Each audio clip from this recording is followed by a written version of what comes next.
actually welcome you to the second part of the session. Currently, since I'm after Dr. Ayman, I'm not sure whether I will be able to top that or not. I said everything. But I mean, it's a great challenge for me. My name is Osman. People usually call me Wallace, and I will be collaborating with Rana to present you this presentation. There might be a little bit of fighting and so on in between, so everybody's good, right? Even more than fighting. And just a brief introduction about me. Who am I? I'm currently an assistant lecturer at the GUC, and through my experience, I argue a lot of things about education, academia, and my evolution. I started from the technical background, and then I started into undergrad. I would have never thought that I would actually become a teaching assistant or be involved in research sometimes, because I loved coding, I loved working with my own hands.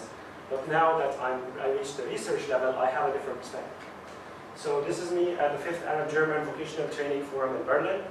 I was talking about different techniques to do vocational training, which is relating industry with academia, and collaborating research with academia, research with the industry to provide something better at the end of the day. I also did my master's thesis with Excel, thanks to Dr. Ayman, who was my supervisor for this research. I actually did a little bit of industry. I also participated in hackathons in Berlin. This is me at the TechCrunch Disrupt, one of the world's largest programming hackathons. I was lucky enough that they made the first one in Europe when I was in Berlin. They usually make it in the States every year. I also gave a talk at Google offices in Berlin and was a member of Google Developers Group. I'm also a member of Google Developers Group here in Cairo. And on the fun side, I also like to organize events. This is a Google-funded computer science for high school student event, where we teach high school students computer science concepts without any sort of programming or anything like that. And I also had exposure to the outside world, so I'll be speaking to you about the local perspective and what the other areas of the world think of research and industry. This is me teaching in Berlin with Professor Ben Yulig, the Faculty of Advanced Embedded Systems. And yeah, Rana can introduce yourself. Oh, hi everyone. I'm Rana Morsy. I graduated in 2012, computer science and engineering.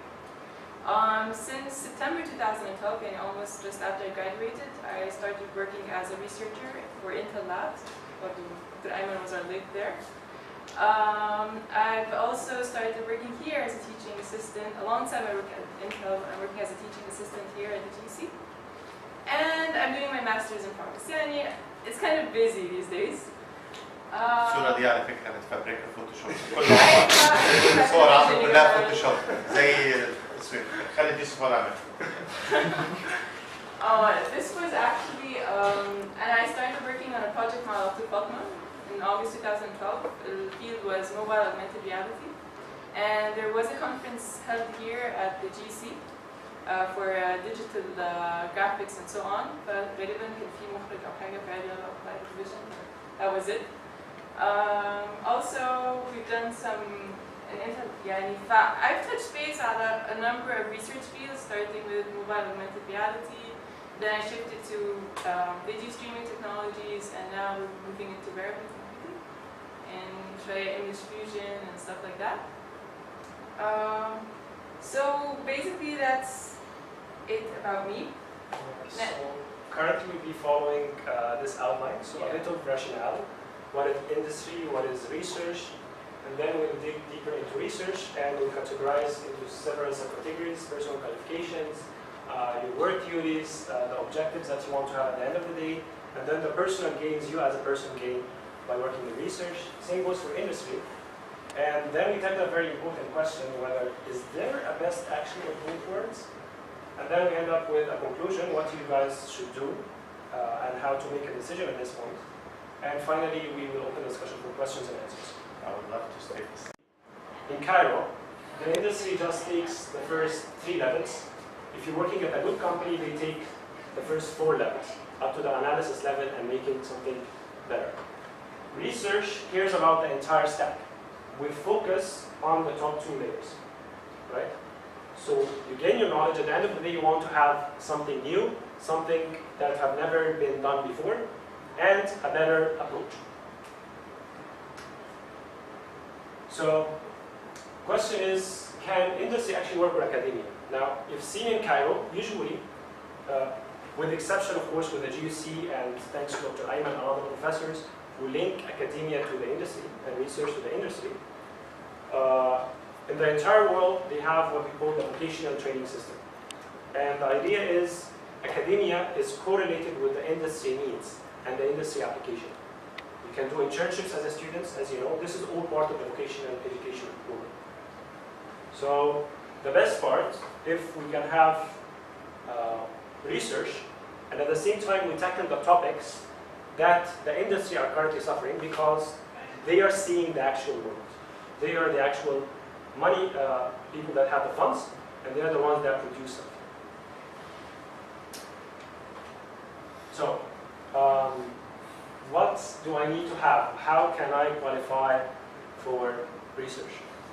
Just read this comic a little bit and see how your research will go. And then Rana will be happy to tell you more about research.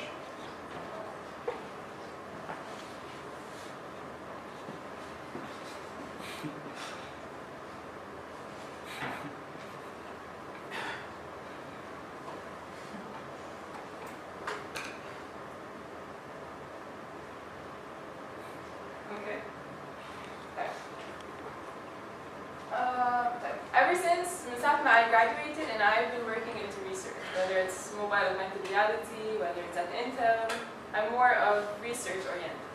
So, what do you think it takes to be a researcher?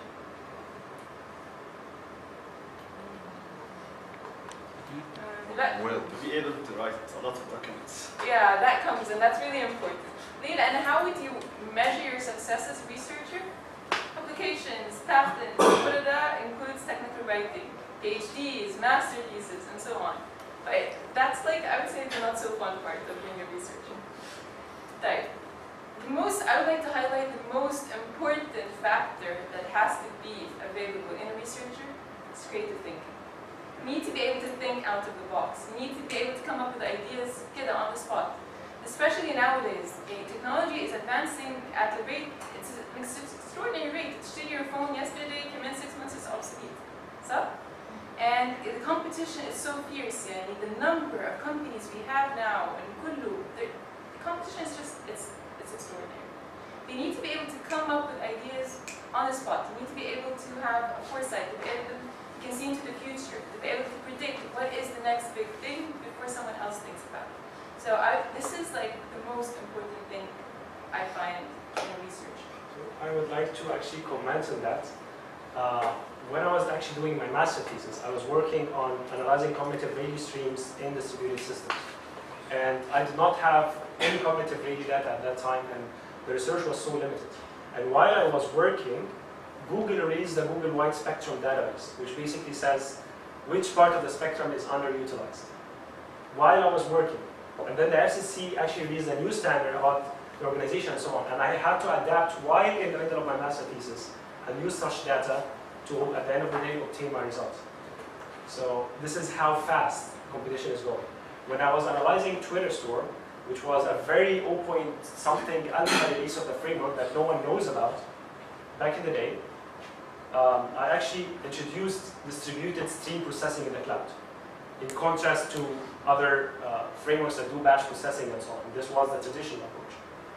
And then later on, I find some articles on IBM and so on, and then they started discovering or talking about something called stream processing after I finally submitted my master thesis. So this is how fast research is. You need to be competitive, you need to be fierce, you need to study the previous literature, where are people researching, and the areas of excellence of different universities, and where you fit. And you need to be able to find the missing block in the wall of research.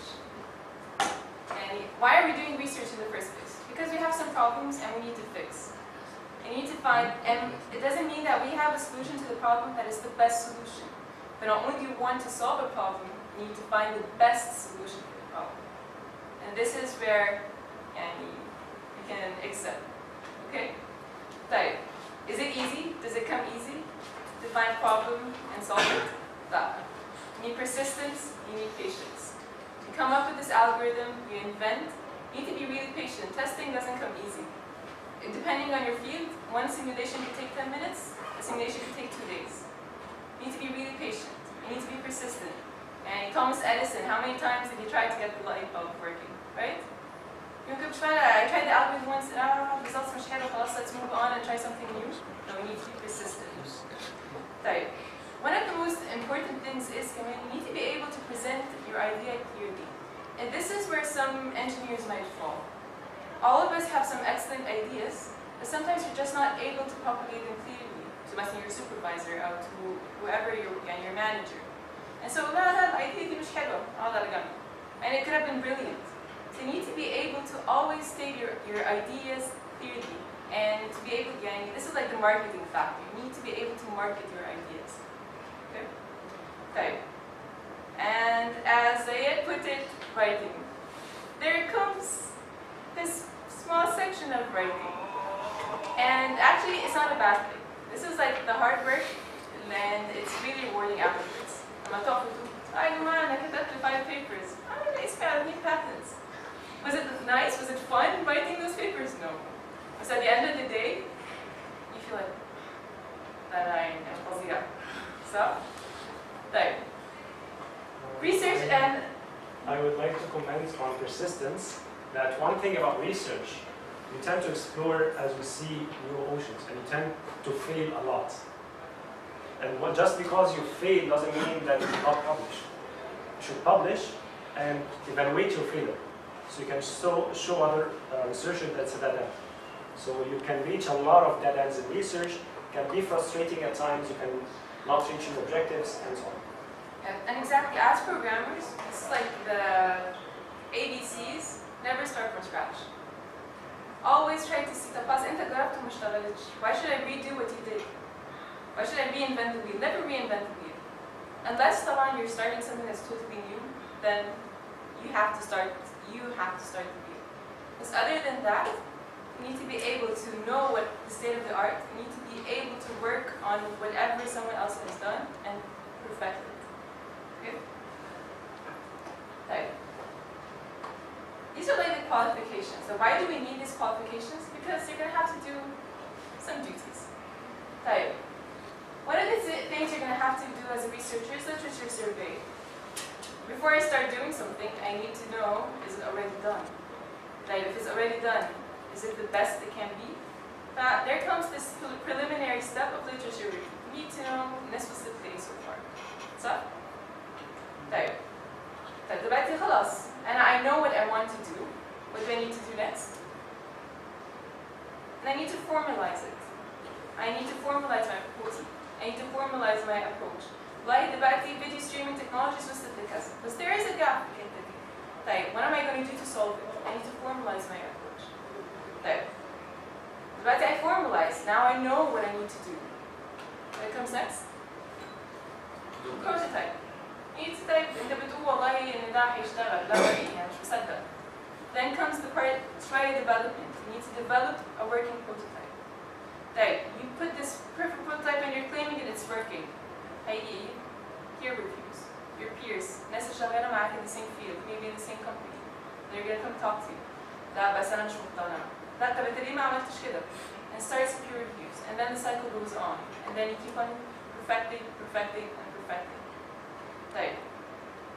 This is maybe a fun thing. I wouldn't put it much as a duty. It's attending conferences, and this is one of the most exciting experiences ever. You get to travel somewhere, attend a conference, meet some other brilliant people in the field, do that, exchange ideas from all over the world. This is like a contact, and you go to the conference for Singapore in December, and actually I got the contact with a senior engineer at Walt Disney. Car daddy, Mickey Mouse with that. Okay, you're interested in what I'm doing here. But attending conferences is like, you have to pass by this experience. It's extraordinary. Right. Second thing is, research doesn't come cheap. Especially if you're trying something that requires hardware and so on, you need to attract audience. طب in order to attract funds, we go back لل-qualifications we set. You need to be able to promote your ideas. The more you promote your ideas, the more you make your idea appealing, the more funds you can attract. So, طيب. The other thing you do, especially if you're working in a company, is you need to be able to teach others. So, to teach others. Whether it's because you're doing research, purely academic research, you're in a university or something, but you need to lecture something.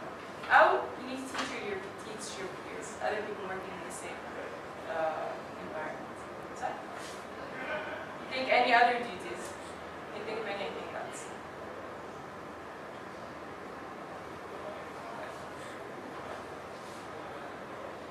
So we've talked about my qualifications, what I need to have to be a researcher, what I'm going to do as a researcher. Like, what are my objectives when I'm doing any piece of research?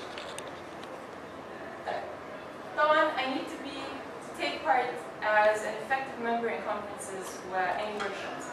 ليه؟ لأن أنا لو أنا عملت presentation فظيعة in a conference, I'm going to start attracting great content, صح؟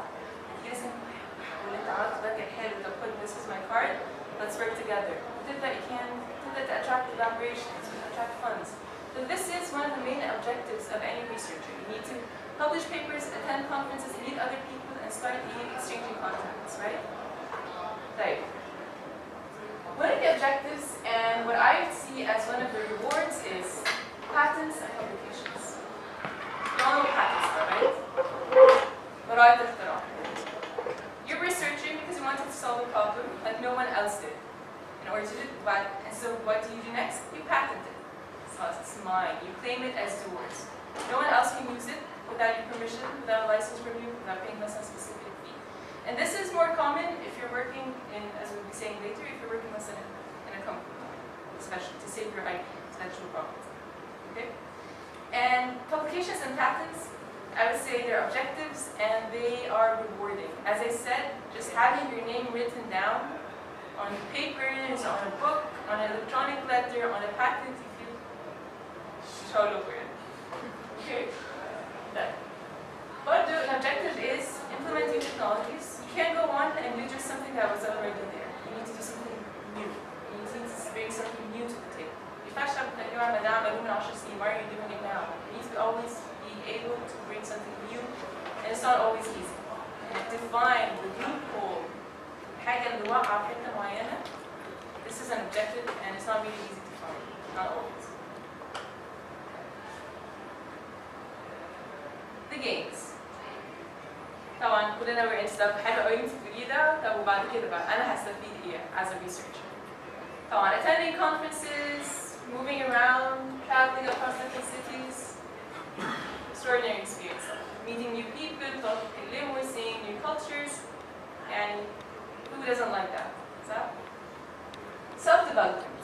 Self-development, this comes, I think, to me, you gain experience from the slightest of things. Yeah, and just standing here tonight, that has added to my experience.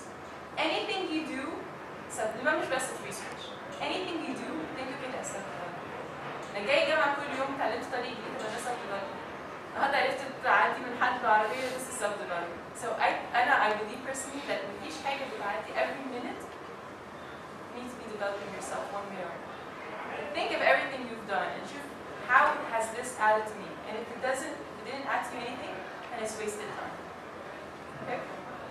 The thing is, command and the research gives you this broad knowledge of multidisciplinary approaches, and at the same time, very concrete knowledge on that specific field. Then we said the first step is you have this literature review, so maybe a lot of things in different fields, get to focus on them. And in this process, they get this broad knowledge from multiple fields, in addition to extensive knowledge in a specific field. And as I said, self-esteem. وعم خمس papers بقى ورحت conference وقلت له مامتك ده اسمي على الباتنت على فكرة مش عارفة ايه. Huge self-esteem مش طبيعي. And the list goes on and on and on. Thank you, Karan, for multidisciplinary approaches. The idea is when you read about a bunch of different fields, you tend to connect different subfields together. You tend to realize that even though research is an entire process, publishing paper among different fields, and every conference is focusing on one specific field, still they're all repeating the wheels somehow, in some part. And you will notice that the same optimization techniques that you study in microprocessors use in computer graphics. And the same simplification methods and compression techniques used in computer graphics, you can use them for sound and transmission of audio. And you will start finding connections between the subfields and the different subjects together. Think of it as the entire subjects you take in MET, but connected together, and you know how they are connected in a form of a network. And then when you publish something new, you start to connecting different subfields together. And then you can start a whole new research direction. For example, one instance happened to me, this is on top of my head. I was just walking in the corridor, right? And Professor Slim, all of a sudden, Wallace, we have a talk or a deadline called for papers in 3 days. And it's about constraint handling with CHR. And the only knowledge I have about CHR is I just took a 1-week crash course in Leuven University in Belgium. And I just happened to won the contest. But it's just a coding contest, right? It was easy to me, I don't know. So it wasn't really research. I wasn't that deep into CHR. And then I thought the same way Rana said, what about self-development? I will do it. If I fail, so what? Let's see if I can do a paper in 3 days. And, at that point, I decided, okay, my comfort zone or my specialty is cloud computing and distributed systems. So let's link CHR to the cloud. And I published a new paper. No one has ever published CHR with the cloud before. So it's a completely new research direction. I did the paper and successfully I managed to do it in 3 days. It got accepted, I got reviewed and everything, and I traveled to Berlin to present my paper there with Professor Slim and another professor who was actually the one who made the book about CHR. Needless to say, I was surprised that he was impressed with my approach. He invited me for a PhD in the university, and actually Professor Slim, when we came back, he told me, okay, we can divide it into subtopics in cloud with CHR, and then we can have these as masters and research topics. Completely new research direction, and this would serve as a center of excellence for the GUC because no other universities are researching there. So this is the knowledge that you get. Now we've talked about research, pure research. Okay? Okay. There you go. Read Now, that. Now that was research, time for industry. My part, industry. Well, I have to tell you that it's not really my part because, I'm schizophrenic and I have both worlds inside of me, so it's really hard that my left half is attacking my right half. Even my hands are pointing to my right half, or this is the left, this is the left, or the right to you. I don't even know. Anyways, so you do this in the industry very, very a lot from research. In research, you can have a lot of freedom. You can research from home, right? And you can collaborate with people all over the world, universities from different universities. However, in industry, there are some companies that enforce a strict rules on timing and staying at the company to do X, Y, and Z. Of course, the current trend in big companies like Google and so on is to have freedom and work remote and everything. But sometimes some working hours are required. And of course, you need to efficiently report to your supervisors. Now, there's a hierarchical structures. Of course, the current trend is flattened out structures, inspired by academia, of course. Because the way you talk to your professor, there's no really hierarchy, just a name professor, blah, blah, blah. You just work together on the same paper and he can actually help you with writing. Right? You need to report constantly on your progress in the context of what you're currently trying to do. Second thing, you should be able to spawn what is interesting according to the company objectives. Now, this company, Vodafone, right? What is the main competition area of Vodafone?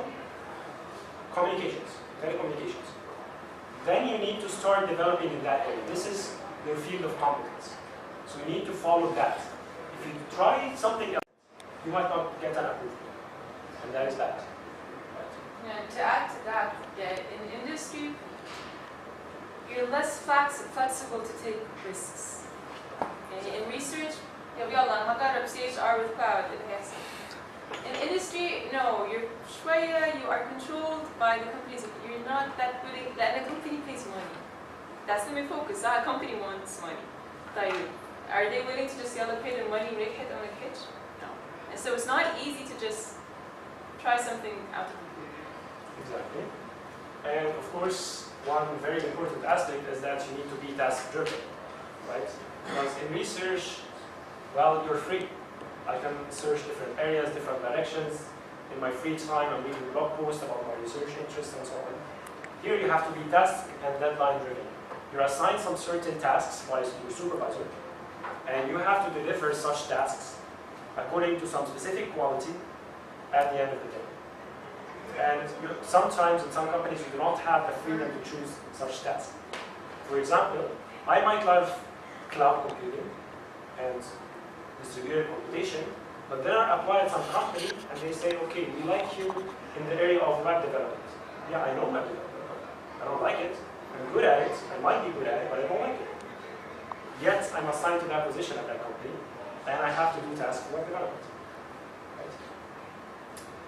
Again, you have to be mobile among different teams. Sometimes you might be assigned with different Scrum teams, for example, and some teams. You have no control over that, which means coping with new people every day. If you're, say, for example, an evangelist, just like we say, sometimes you even have to do presentations and talk to the customers and make something very minute sound so awesome, right? This is also some skills. Technical reports every now and then about your progress might be required. You need to also lift up your team and teach your peers. If you're a team leader, for example, or if you did some part of the code that no one is able to understand. You're all under the same pressure anyways, and you have to deliver at the same level. Every company has their own culture, their own specific management process, and you have to follow that no matter what you do. If you propose something different, this is the reply you get. We've been established for 30 years, and we're doing this for 30 years. We're not willing to change the process just because of you. If you don't like it, you can leave. That's how companies respond.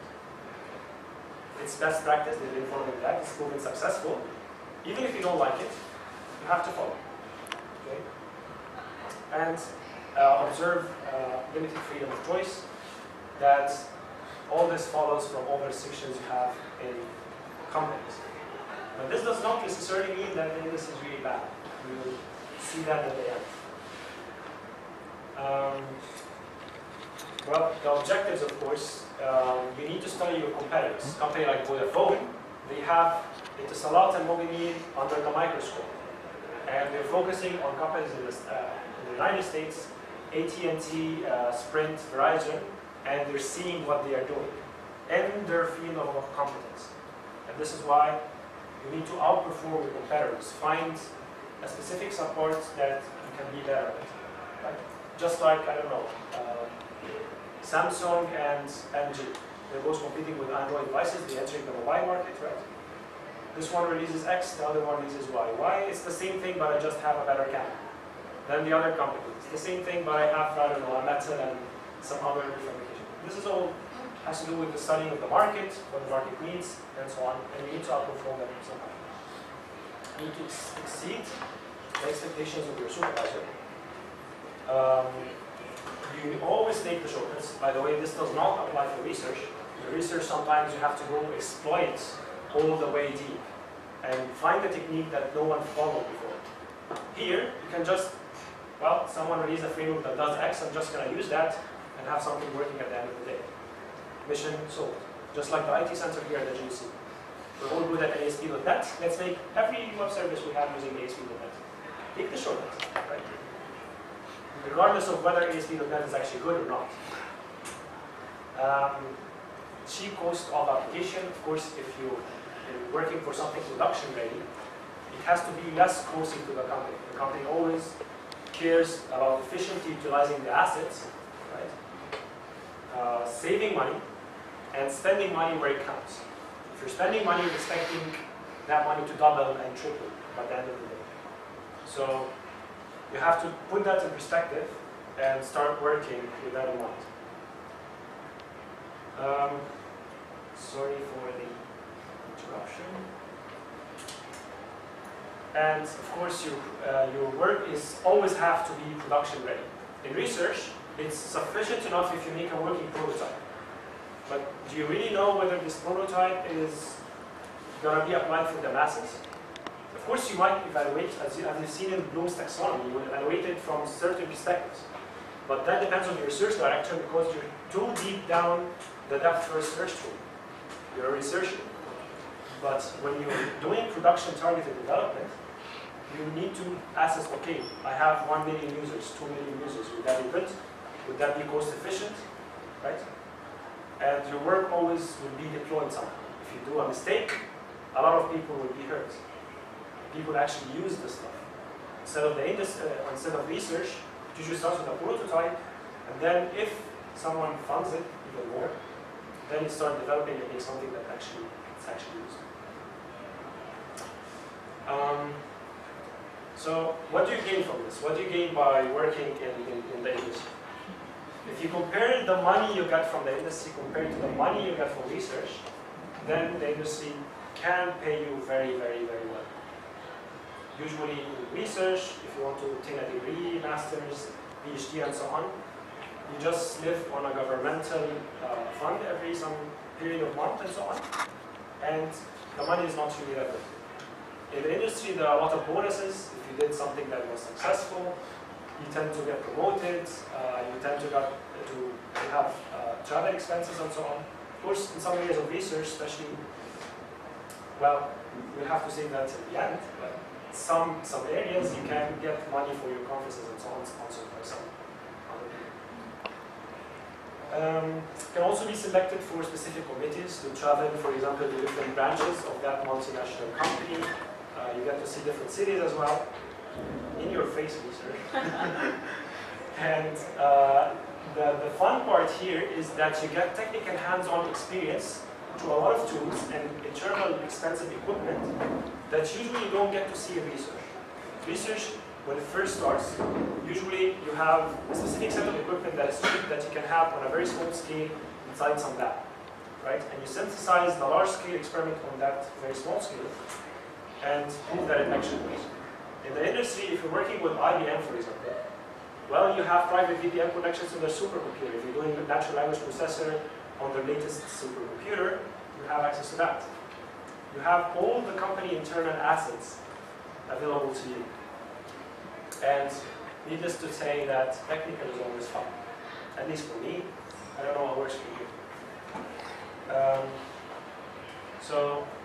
But the question is, and back to the same image we stated. Is there really a best of both worlds?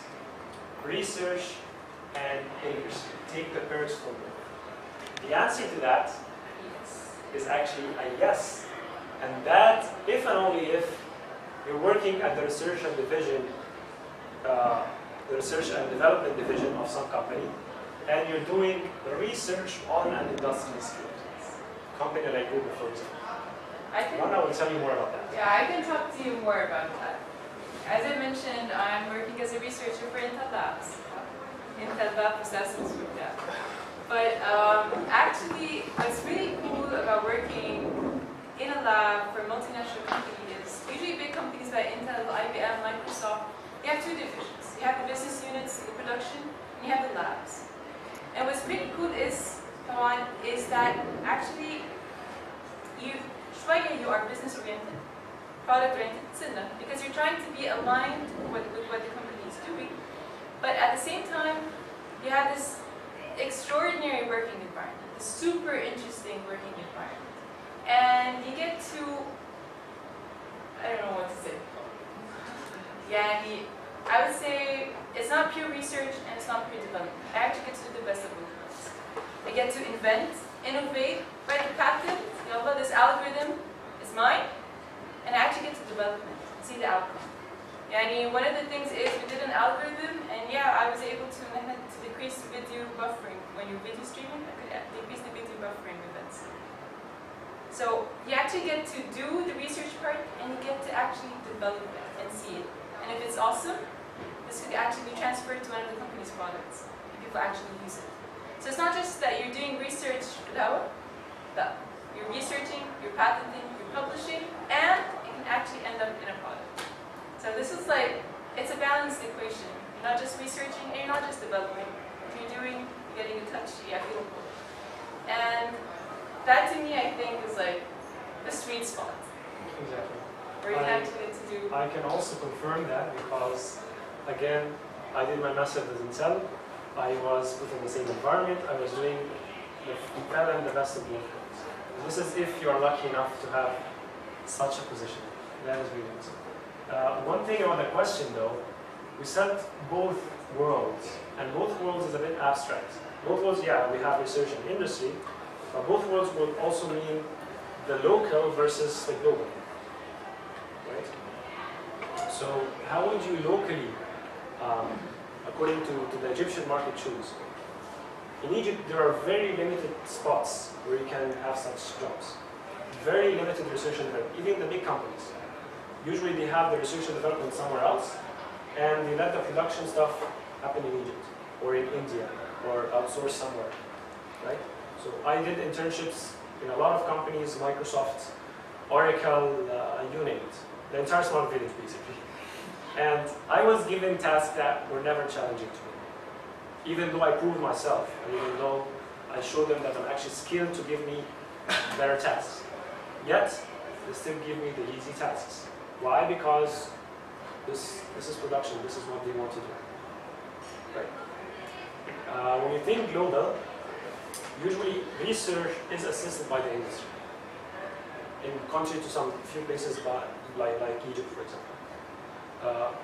The projects usually come from industry sponsors, and they're offered to the students here. You can do your master's, your research, your bachelor, right? Publish papers in collaboration with the company. And at the end of the day, your work will be taken by that company, patented and actually used. That's one form of research. The other two forms is that if you are working in academia, so you're teaching and at the same time you're doing research. And the other part is if you're funded by the government, you just do research only, and you get your salary from the government. This is in Germany. So there are 3 types of research. In the industry, usually you get paid by that industry, you get paid really well, you get compensation, health insurance, all this stuff. But Dr. Ayman actually started a very interesting point. What if you can be an entrepreneur, the owner of your own company? It's really good, yet there is a lot of risk and overhead involved.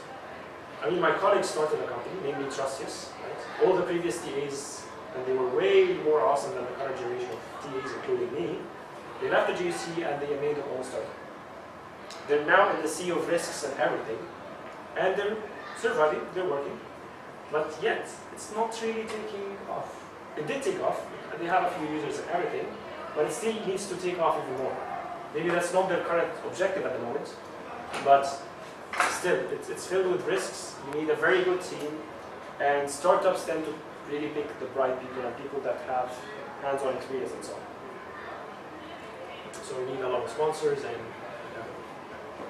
Okay, to conclude, I'd like to give you a few heads up. Number 1, at this stage, don't eliminate. I remember when I came back from my bachelor's, I was doing my bachelor's project at Kaiserslautern, the AFKI, and then one of my friends was like, what do you want to work with? Which kind of field do you want to work? Research? Research, a lot of papers, boring. And actually, ever since, I started asking for research, and I love it. But don't eliminate. At this point, don't eliminate. تقولش لا أنا ما بحبش كذا فأنا not gonna apply or I'm not gonna try it. Don't eliminate. Just put yourself out there. Apply whatever you can. Whatever opportunities you get, just go for it. Try it. To this day, we're still young, right? This second, we don't know what we want. I don't know what I like. Just explore. You need to explore at this phase. Just put yourself out there. And the most important thing is just shoot for the stars. Always be the best of the best. Do the best you can. ما تكسروش. This is not the time to تكسر. Whether you're studying, whether لما تتخرجوا, whether when you're working, always be the best you can. And it's a very competitive market. في كم واحد بيتخرج سياسة every year. And we're all good. When I was at school, I was like, شاطر قوي, I'm first and second. And I get the job. We're all good. It's hard. It's hard, and you have to prove yourself. But always be the best you can.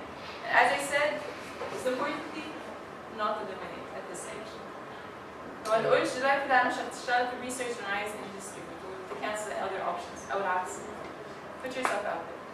You need to try a lot of options. I mean, if you try a lot of different internships with other companies, it will give you a sense of what the industry or what the working environment feels like there. And this is a good testing phase. Do a lot of internships. Try to collaborate with a lot of people from different companies, right? Furbish your CV. What the industry cares about when you do your CV, this is some CV writing tips. They care about what you actually implemented before. They don't care about really your publications and so on, unless you're going for an R&D position.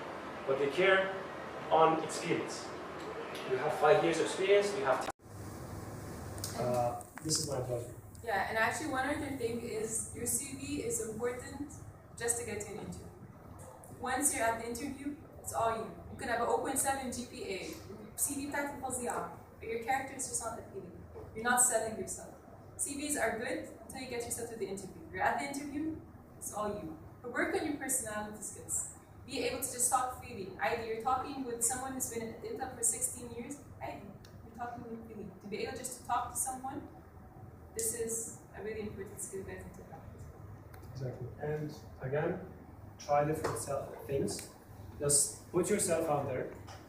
I mean, the research world, you can just always jump back and forth, right? It wouldn't really hurt. And research, you can do it at home if you'd like. If you know where you have enough knowledge where to look or where to go. And try different things. Try writing a paper. Try improving your writing skills. At the same time, try internships. Try some hands-on experience, and so on. But what really makes you good for industry research? What should you ask yourself? One, you should be honest to yourself. You should be true. What do you enjoy doing? I'm gonna be honest with you. I don't enjoy writing papers. I do them every now and then, just like according to my mood. Right? It's just according to my mood. Sometimes I feel okay, I feel awesome, I can write a really complicated paper with formalized mathematical equations, looks really beautiful and it's well structured, organized, the English is catchy to the reader. Just according to my mood. But the way I motivate myself to do that is I do a lot of internal work and I use a lot of frameworks, I do a lot of hands-on.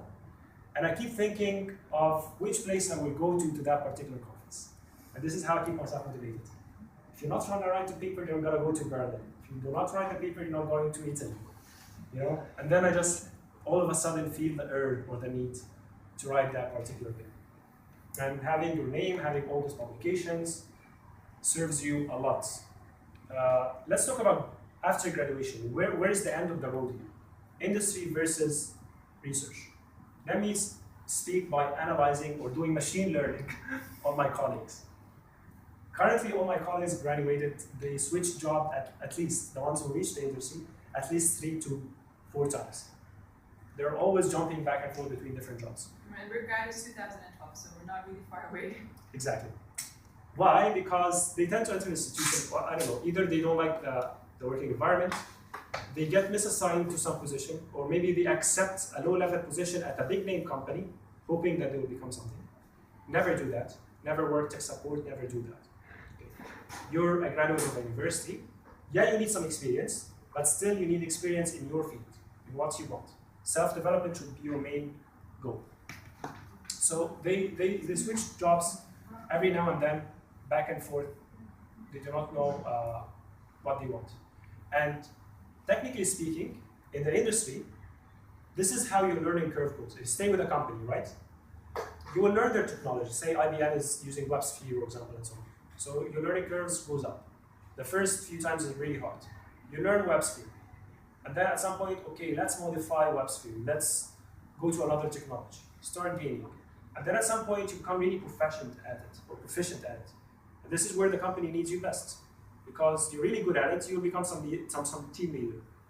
And your knowledge stays the same.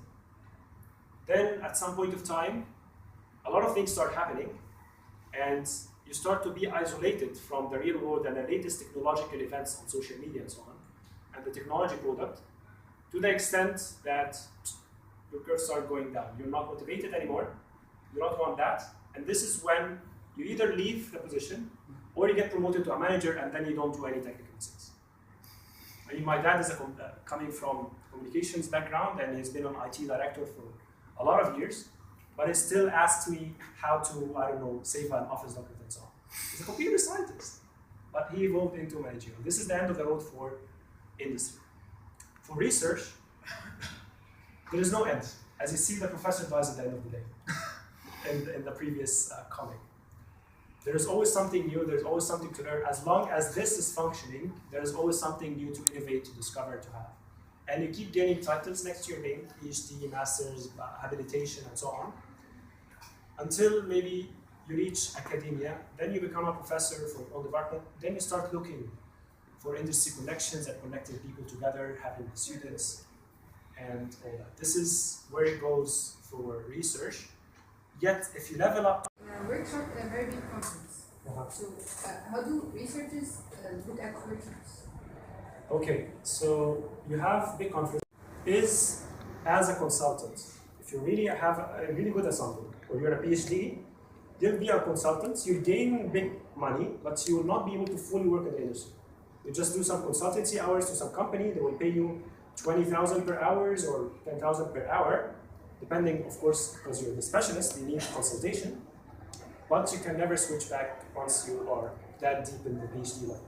If you're still at the master's level, you're good. Google, for example, requires senior engineers to have master thesis. But even, let's say, if you're working research in industry, in the labs, which probably have PhDs, and actually they do give hands-on experiences. And you're getting a PhD and might be manager, but it's the code and... Yeah. In the research and development. This is, if you're at the tiny spots of research and development. This is the only way. And I do not like to talk a lot, so I would like to open the discussion two ways. So we would be happy to ask you if you have any questions. Workshop at a very big conference. So how do researchers look at workshops? Okay, so you have big conferences actually that you got accepted in such a high impact factor conference. But yeah, this is for the conference, usually the good quality papers, the ones that really make an impact and reveal something that has truly never been done before, very well written, attracting a lot of audience, attracting a lot of industry people. These are the ones that are usually selected for the conferences. And then for journals. And the journals. So if you have the opportunity to publish in another conference, it's the main conference, however it has a lower rank, which one would you choose? I would personally go for a workshop at a high impact factor conference. Because when you go there, you will have a lot of industry sponsors, a lot of top tier people, a lot of ranked people. And you will get to attend the main conference too, which is really good. So you get to have main connections. Perhaps usually they give you the proceedings for free and the papers for free. And then you have connections. So next time you know what they're really looking for. You can learn something new. And this is where I would personally go. And also for the reputation. Just having your name accompanied with such as IEEE versus in some unknown conference somewhere else. Exactly. So that's it for conferences and journals and so on. But always keep practicing. Any more questions? Yes? Do you have self-learning? Self-learning should never actually stop. Let me tell you this. Even though the GUC, as a university, is one of the best in Egypt, and maybe one of the top 20 in the Middle East, in computer science major, I'm not sure about other majors, especially engineering, we're really good at engineering as a GUC. This is nothing compared to the world. I mean, in the courses, yeah, the purpose of the university is to open different directions for you. Oh, there is a subject called signals. Oh, there is a subject in computer science called operating systems. Then you become aware, okay, there's operating system, you take the introduction. Sometimes you go deep, but you don't really go deep enough because at the end of the day, you're doing really basic assignments and basic projects compared to some other advanced courses we have. However, you should self-learn. You should take that and continue on it in your free time. And this is what I used to do as a student, which gave me a huge point of advantage later on. I mean, I have a screenshot I would like to show you. Zayed can confirm that. Google actually sent me a job request via LinkedIn, right? You have the. Huh? UA? I showed you the picture where Google actually sent me a job request via LinkedIn. No? No. No. But I can show you, I have a screenshot of it in the folder called bragging rights. Why? Because I was developing myself as a student. I was hitting the two spots at the same time. When I take a project, I do it really well, and I add extra requirements that I see that I need to do. And then I put that open source. Then people would actually see that I need a project from the industry, and at the same time I fulfilled my academic requirements as a student. So we should always go deeper than what the lecturer is telling you. And what I think we should, what I keep on telling my students is, ما تكسلوش. Exactly. ما تكسلش.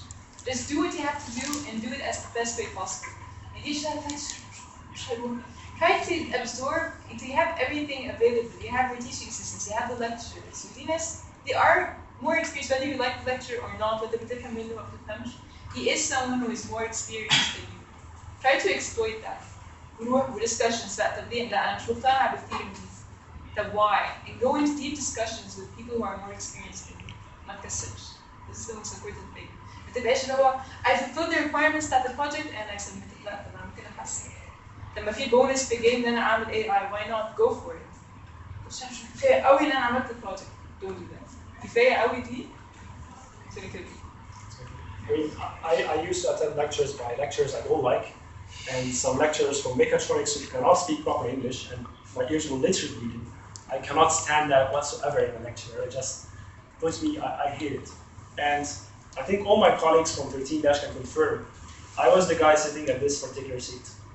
Why? Because it's next to the efficient. And I was always plugging the laptop, tweeting, Reddit, and so on. But that does not mean that I wasn't synced with the lecturer. I know all the stuff he's talking about. But every now and then, I hear some keyword or something that I missed. And then I start Googling that real quick, getting the Wikipedia entries and so on, and self-study while I'm inside the lecture. I never used to go back home and study again. My studying was all happening at the GUC. And the only thing I do at home is just a rest of a bunch of assignments or a bunch of projects, and that's it. So you're spending most of your day here.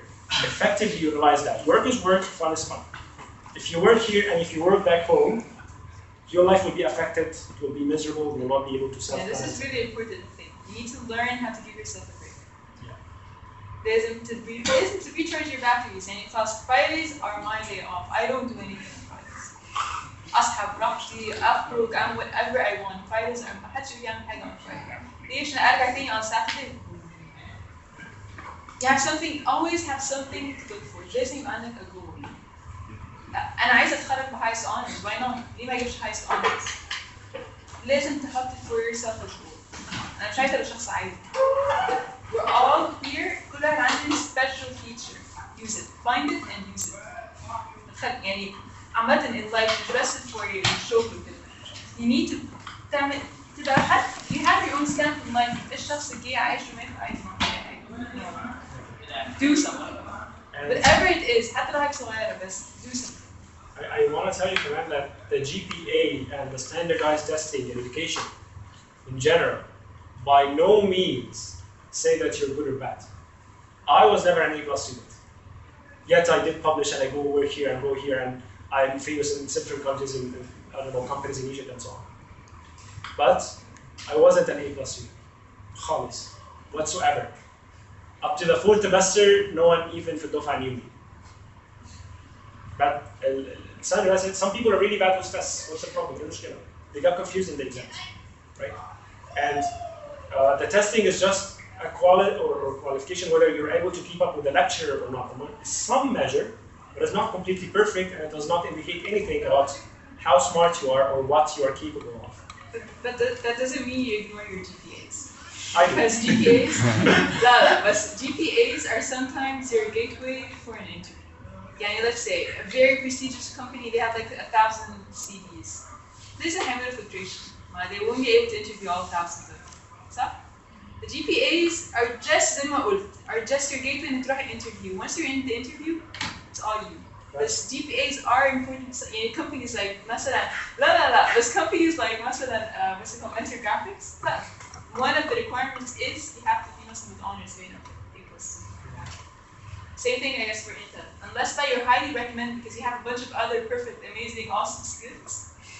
And okay, and then I have no Fozia, then I can go, oh, you want to put on PGP, then this is Fozia. But yeah, this is what matters. And the thing is, in the interview, you can really get the attention to you just by showing your work and everything. And حاجة تانية إنه speaking about outside, I've been exposed outside. I've applied to a lot of companies and a lot of universities and everything. No one ever asked me about my GPA. This is for the English, okay? Let's talk about the English first, outside. No one asked me about my GPA or even cared about it. And no one asked me whether I even have a computer science degree or not. They care about your previous work. Show me something that you did from scratch. Show me your projects on GitHub. Show me your active contribution on Stack Overflow. Okay? This is what they care about.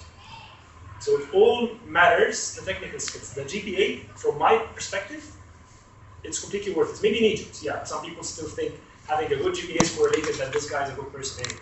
Well, you can get a GPA person who is a bookworm and following everything by the book, as the lecturer said, and after an exam, but he has no innovation whatsoever, no skills, bad at coding, his teammates used to do all the coding, and would be worthless for the company, right?